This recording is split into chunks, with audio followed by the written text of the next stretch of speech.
Hey traders and investors, it's Serge Berger here. This week we're heading into another round of central bank meetings, the Fed and the Bank of Japan, and I quite frankly think it's time to protect our portfolios for those of you that are long, and for the more speculative type of investors, I think this is a decent spot to start initiating some long positions in put options on the S&P 500 or any other major U.S. equity index for that matter, or European indices as well.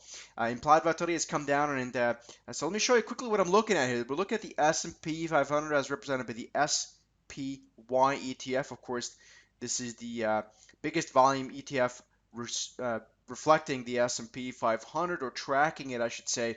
And you can see that rally since the let's call it the first half of February has taken place more or less in a steady fashion, holding that 8-day moving average, which is this blue line, for more or less the entire period once it broke above there. So that is certainly a sign of strength. The problem is, of course, the longer that lasts, the more an index will remain above its medium to near-term moving averages, aside from the 8-day moving average. So, for example, the 20, 21-day moving average, something like that, I have in yellow. And the more it gets extended above there, the stronger the mean reversion move tends to be on the downside. One thing that a lot of people are focusing on, and I think it's actually a good point, that I've been raising to Clubhouse members now for a few days. I think that this down gap from January 4th, which was basically how the year started, and then it was cratering lower for a couple of weeks, I think that is still where I know it's still unfilled, and it would fill closer to the 204 area on the SPY. In terms of the S&P 500, that would be closer to the 2040, 2045 area. It's not the only index, of course, that has a down gap like this. The DIA, representing the Dow, too, has about another percent or so to go before it gets into that unfill, or it starts filling that gap.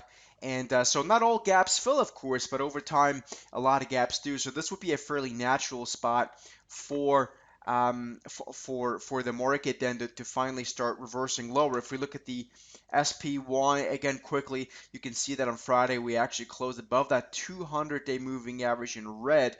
Again, it's not a great spot to put stops or price targets, but it's a decent spot for perspective. And since breaking below there in January, we are now retesting, actually marginally pushing above that 200 days. So I wouldn't be surprised if we kind of push above it just to frustrate some shorts, who then get squeezed further, and then we maybe get lower. So again, this is not so much to try to step ahead of something, but I do think here risk reward buying at the very least some partial long put positions, maybe go out to May, June, something like that, is strikes me as good risk reward, particularly as also the implied volatility here represented by the VIX is very simply put coming into that uptrend that it's been making for some time. In fact, the VIX has been making a series of higher lows all the way back to 2014 in the summer when it bottomed out, but particularly the higher low since last summer, so let's say June, July 2015, have been quite obvious. So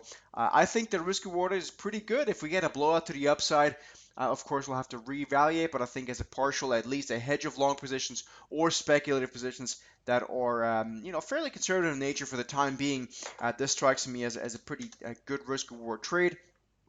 And at the same time, of course, if and when we actually get a strong bearish reversal that's confirmed by price, we can always add to that position a little bit more. So please, guys, subscribe to my channel. Let's move up in the YouTube ranks. Like this video, and as always, I will see you in the next video.